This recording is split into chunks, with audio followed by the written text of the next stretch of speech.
Más de 90 muertos y tareas de rescate aceleradas. Lo que dejó el huracán Ian es difícil de creer para los residentes de las zonas afectadas. Empiezan a evaluar cuánto costará la reconstrucción. Tiroteo en una de las zonas más exclusivas de la Perla Tapatía. Un domingo familiar se convierte en pesadilla para cientos de personas. Un comando armado provoca una lluvia de balas. Muerte en un estadio de fútbol, pelea y estampidas humanas, los ingredientes que dieron a pie a una de las peores tragedias en el deporte. La curiosa herramienta de una mujer centroamericana, la bicilicuadora. Con esto logra sacar a su familia adelante. Así iniciamos su noticiero Estrella TV.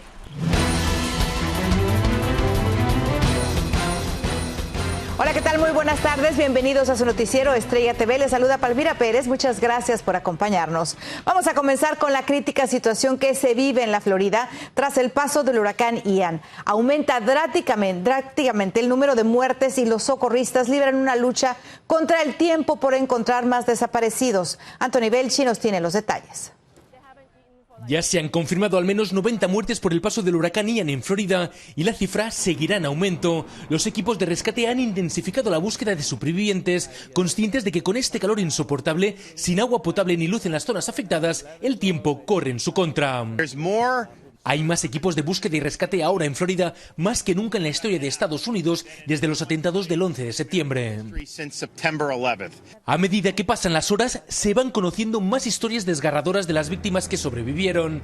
Es el caso de Gloria. Vivió una pesadilla cuando el techo de su casa se cayó por la fuerza de los vientos de este ciclón de 150 millas por hora. Dice que está viva de milagro. No sabíamos a dónde ir, para dónde agarrar, si para arriba, si para allá, porque la lluvia, el viento, el agua, exactamente, entonces ahogamiento, entonces fue muy difícil para nuestras vidas. Casi 2 millones de personas continúan sin luz en Florida. El terreno ha quedado muy dañado y se tiene que reconstruir todo de nuevo. Recuperar esta zona costará miles de millones de dólares. Sería el proceso más caro de toda la historia. Estimados que esto va a costarle al Estado billones de dólares, más de, creo que vi un estimado que decía que iba a ser 128 billones de dólares. Al mismo tiempo, la ayuda llega desde todo el país, no solo personal de emergencia, también productos de primera necesidad, agua, comida, productos básicos que escasean ahora. Pues a nosotros salimos ahorita para buscar gasolina y comida a la vez. Ahora muchos se preguntan si de alguna manera se podría haber minimizado el impacto del ciclón, sobre todo cuando muchos desafiaron a Ian sin evacuar pensando que no sería para tanto. Desde Miami, Florida, Anthony Belchi, Noticias Estrella TV. Gracias, Anthony, por ese reporte. Y mire, por cierto, decenas de inmigrantes fueron transportados desde Nueva York a la Florida para trabajar en la limpieza de escombros tras el paso del huracán Ian. Los que viajaron en varias camionetas fueron en su mayoría venezolanos. Algunos dijeron que no sabían el nombre de la compañía que los contrató. Solamente sabían que una mujer llamada Camila les ofreció pagarles $15 la hora y $15 diarios para alimentos. Y bueno, el presidente Joe Biden y la primera dama visitan Puerto Rico, a donde fueron no solo a ofrecer consuelo a los damnificados por el devastador huracán Fiona, sino también por otra cosa. En Washington, Alfredo Miranda nos informa. El presidente Joe Biden y la primera dama Jill visitan la isla de Puerto Rico para evaluar los daños que sufrió la isla durante el huracán Fiona. Hace 2 semanas, las inundaciones y los deslizamientos de tierra causados por la tormenta cortaron el suministro eléctrico en toda la isla y afectaron los suministros de agua, dejando a millones de personas a oscuras y sin agua potable. Cientos de miles siguen sin electricidad. Aprobé la declaración de zona de desastre, lo que significa que el gobierno federal cubrirá el 100% de los costos de limpieza, búsqueda, rescate y refugio. Nos aseguraremos de que reciban cada dólar prometido. Estoy comprometido con reconstruir Puerto Rico más rápido y mejor que antes y estén preparados para el futuro. El presidente anunció un fondo de $60 millones que se suman a los 700 millones del paquete de ayuda previamente aprobado. El gobierno federal proveerá asistencia individual hasta $37.900 para reparaciones esenciales de vivienda y otros $37.900 por pérdida de propiedad, como automóvil o refrigerador. La visita y la ayuda anunciada por el presidente ha sido bien recibida y también resalta ciertas diferencias. Este es un presidente humanista, ¿verdad? No estamos mirando, recordemos el tiempo de María en los tiempos de Trump. como vimos un presidente básicamente burlándose del pueblo. Este es un presidente que entiende la seriedad del caso y que quiere hacer todo lo posible para que entiendan que él está con la gente. El presidente también anunció una ayuda directa en efectivo a los ciudadanos de Puerto Rico. Muchas familias no saben cómo pagar sus gastos en este momento, cómo comprar gasolina o llevar comida a su casa. Ellos pueden registrarse en FEMA y recibirán asistencia de $700 en efectivo que ayudarán a cubrir lo esencial por corto tiempo.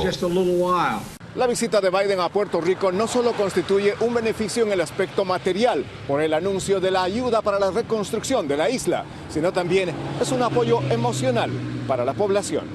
Desde Washington, Alfredo Miranda, Noticias Estrella TV. Gracias, Alfredo, por ese reporte. Bueno, ¿y qué condiciones del tiempo tendremos para esta semana? Aquí está Gabriela Rosales con el pronóstico. Muy feliz tarde y precisamente continuamos monitoreando estas tormentas a nivel nacional e internacional. El huracán Orlene azotó esta mañana, se había extendido hasta sus vientos, hasta huracán categoría 3, incluso categoría 4, pero se degradó en cuanto a categoría antes de azotar y llegó a azotar como huracán categoría 1 hacia el sur de Mazatlán. Las lluvias continúan afectando aún como tormenta tropical en esa zona.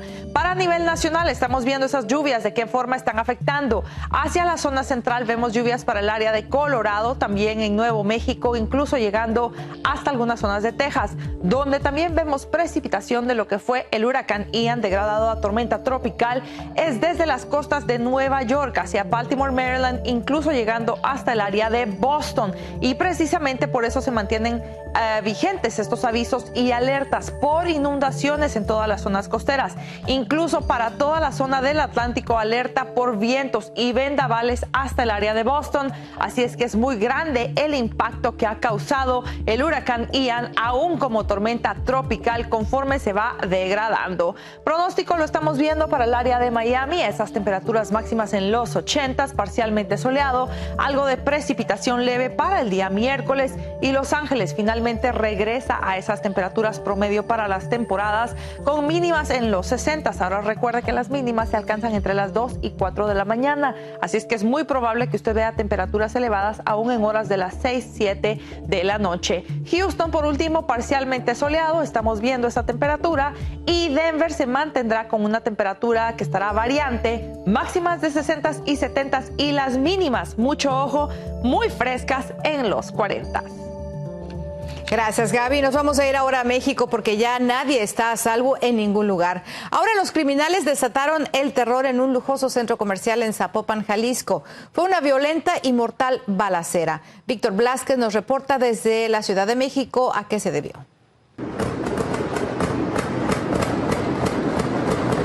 Disparos, sonidos de vidrios rotos, hombres armados corriendo y personas tratando de refugiarse de las balas bajo las mesas y en distintas partes fue lo que se vivió en un exclusivo centro comercial de Guadalajara, Jalisco, en el que muchos consideran un ataque sin precedentes en esa región. Un muerto y 6 heridos es el saldo hasta el momento. Pero es verdaderamente preocupante y lamentable que estos grupos de delincuentes actúen de esta manera en una zona donde las familias están conviviendo, donde hay una gran concentración de personas. Por eso en las próximas horas estaremos reforzando en varios puntos la presencia y el esquema de seguridad. Y es que un comando fuertemente armado con rifles de asalto, chalecos antibalas y que se transportaba en varios vehículos que usaron como escudos y que según las primeras versiones oficiales querían secuestrar a un empresario, desató el enfrentamiento entre escoltas y delincuentes. No, pues al salir de aquí de un local comercial que yo estaba visitando, pues me percaté pues de todo el tumulto de gente que corría para un lado y para otro, y pues desgraciadamente no sabía ni qué estaba pasando, ¿eh? Al lugar también llegaron varias unidades del ejército que al escuchar las detonaciones se aproximaron repeliendo la balacera que se intensificó a su llegada, mientras una mujer quedó entre el fuego cruzado protegiendo con su cuerpo a una niña. Los compañeros de Sedena, quienes realizaban aquí recorridos de vigilancia que realizan de manera ordinaria y oportuna, escuchan las detonaciones, se aproximan y cuando se van aproximando son agredidos. El lugar quedó asegurado por elementos del Ejército y Guardia Nacional, donde también quedó baleado un automóvil blanco rotulado como escolta, además chalecos balísticos de una agrupación delictiva que opera en la entidad. El operativo militar aún permanece en la zona, resguardando el centro comercial que paró actividades y también un hospital que se encuentra junto a donde fueron trasladados los heridos de bala. En Ciudad de México, Víctor Blasquez, Noticias Estrella TV. Gracias, Víctor. Llegamos a una pausa comercial. Regresamos con más. Identifican a la mujer que se cree organizó el traslado de inmigrantes a Massachusetts. Lucha contra las pandillas. Fuerzas del orden rodean una ciudad en busca de peligrosos miembros de la banda MS-13. Tragedia en el fútbol. Decenas de muertos y cientos de heridos fueron el saldo de una estampida en un estadio.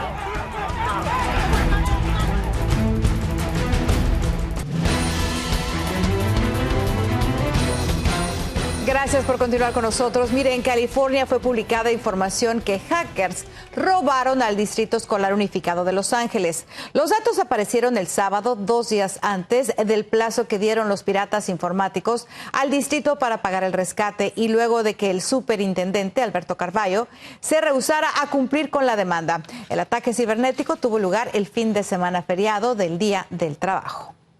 Y bueno, le cuento que la cadena CNN identificó a la mujer que se cree arregló el viaje de decenas de inmigrantes a Martha's Vineyard. Se trata de Perla Huerta, quien hasta agosto trabajó como agente de contraespionaje y especialista de combate médico en el ejército de Estados Unidos. Un indigente de San Antonio reveló que la mujer le ofreció ropa, comida y dinero si reclutaba inmigrantes para trasladarlos a Massachusetts. Y bueno, a pesar que desde marzo pasado se desató una cacería contra las pandillas en El Salvador y decenas de miles de sus miembros han sido encarcelados, el problema todavía no termina, como nos reporta nuestro corresponsal en ese país, Iván Manzano. Comasagua, en El Salvador, parece una zona de guerra. Sus habitantes fueron sorprendidos por unos 2,000 soldados y policías que hasta con perros buscan a integrantes de la pandilla Whitmer Locos Salvatruchos de la MS-13. Este día iniciamos en la búsqueda y captura de estos miembros de la estructura y así también buscar a los responsables de haber asesinado a un mandador que es originario de este municipio. La movilización militar de día y de noche incluye retenes, registros y ha dado como resultado el arresto de 6 pandilleros. Estas personas, algunos de ellos tienen tatuajes alusivos a la MS, lo que comprueba que son parte de la estructura que opera en este sector. Esta clica de Comasagua sería uno de los últimos bastiones de la MS, tras la detención de cerca de 60,000 pandilleros en lo que va del año.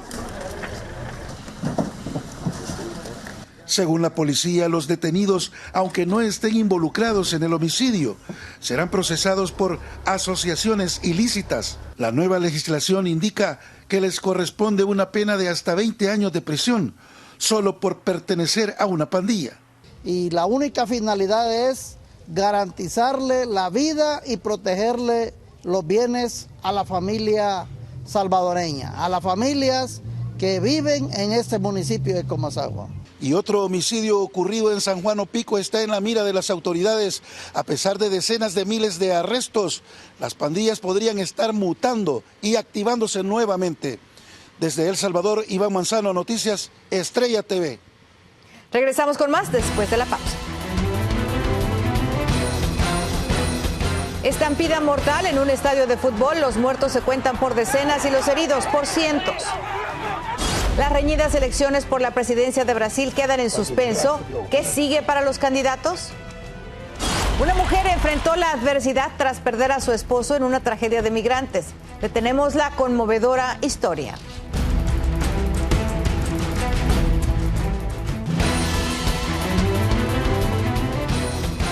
Continuamos con la información y mire, escenas dantescas se vivieron en un estadio de fútbol de Indonesia, donde quedaron regados los cuerpos sin vida de decenas de personas, entre ellos 32 niños. La tragedia ya es considerada una de las más grandes del deporte mundial. Claudia Cisneros tiene el reporte. El luto y el llanto invaden Indonesia por la trágica muerte de al menos 125 personas tras desatarse una estampida durante un partido de fútbol que fue provocada cuando la policía lanzó gases lacrimógenos para tratar de detener a cientos de fanáticos que invadieron el campo. Además, se reportaron unos 320 heridos en los caóticos hechos que comenzaron después de que enardecidos seguidores del equipo local comenzaran a pelear en las gradas luego de que el Arema cayera 2-3 ante su acérrimo rival, el Persebaya Surabaya, en la provincia de Java Oriental. Testigos relataron cómo los oficiales golpearon con palos y escudos a la gente antes de disparar los gases directamente hacia la multitud que corría despavorida, provocando que muchos quedaran atrapados y murieran asfixiados al ser aplastados por la descontrolada estampida. 2 agentes se encuentran entre los que fallecieron cuando los aficionados se dirigieron hacia las puertas de salida del estadio Kanjuruhan, que tiene una capacidad para 38,000 personas, pero que según informes para el partido se vendieron 42,000 boletos. La indignación crece contra los funcionarios deportivos y la policía por haber usado gases lacrimógenos, lo que constituye una violación a las reglas de la FIFA, la Federación Internacional de Fútbol Asociado. El presidente de Indonesia, Joko Widodo, exigió una investigación de lo sucedido hasta las últimas consecuencias y ordenó que se cancelen todos los juegos de la máxima división, mientras que expertos en derechos humanos exigieron a las autoridades que los responsables sean enjuiciados y no solo sean disciplinados con sanciones internas o administrativas. Claudia Cisneros, Estrella TV.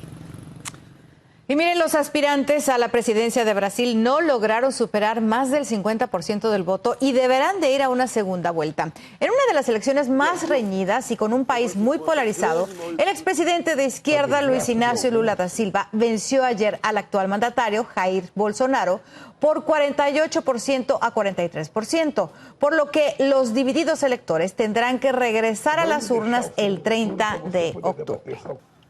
Y bueno, la viuda de uno de los migrantes que murieron en un accidente carretero en Chiapas el año pasado se quedó sola con sus 3 hijitos, pero eso no la venció. Se sobrepuso a la tristeza y está logrando salir adelante con una ingeniosa idea. José Flores nos tiene esta inspiradora historia desde Guatemala.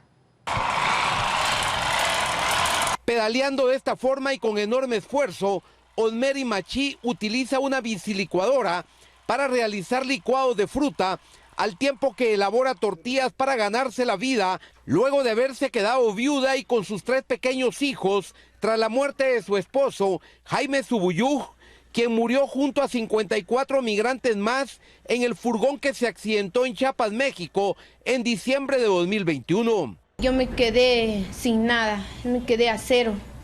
Y ahorita estamos luchando con mis hijos porque la verdad es de que es duro empezar de cero. Yo me voy para un futuro mejor, ¿oyeron? Ahí se cuidan y solo dile al Carlitos y a la Abby y a la Dulce que los amo, los quiero y mi corazón los lleva donde quiera que ustedes, ellos estarán conmigo, decirles por favor. Este es el último mensaje que Jaime le envió por teléfono a su esposa antes de subirse al furgón donde perdió la vida, y Osmeri aún lo tiene muy presente. Porque nunca nos imaginamos que él iba a fallecer de esa manera. Tras quedarse viuda y sin ayuda, Osmeri se dedicó a vender tortillas y licuados de frutas, los que prepara con la bicilicuadora, un innovador sistema que le permite a personas de escasos recursos efectuar batidos con las fuerzas de sus piernas sin necesidad de utilizar energía eléctrica. En primer lugar, ahorramos luz. En segundo lugar, evitamos la contaminación al medio ambiente.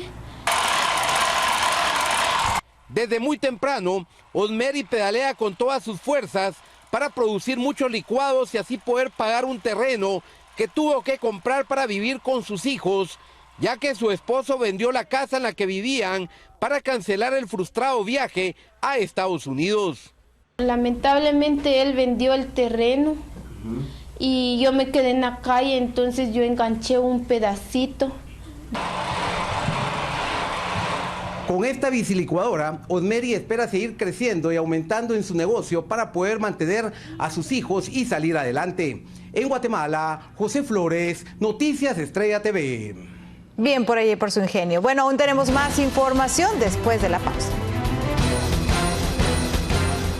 Celebran en México la primera boda en la iglesia de uno de los máximos astros del fútbol mundial.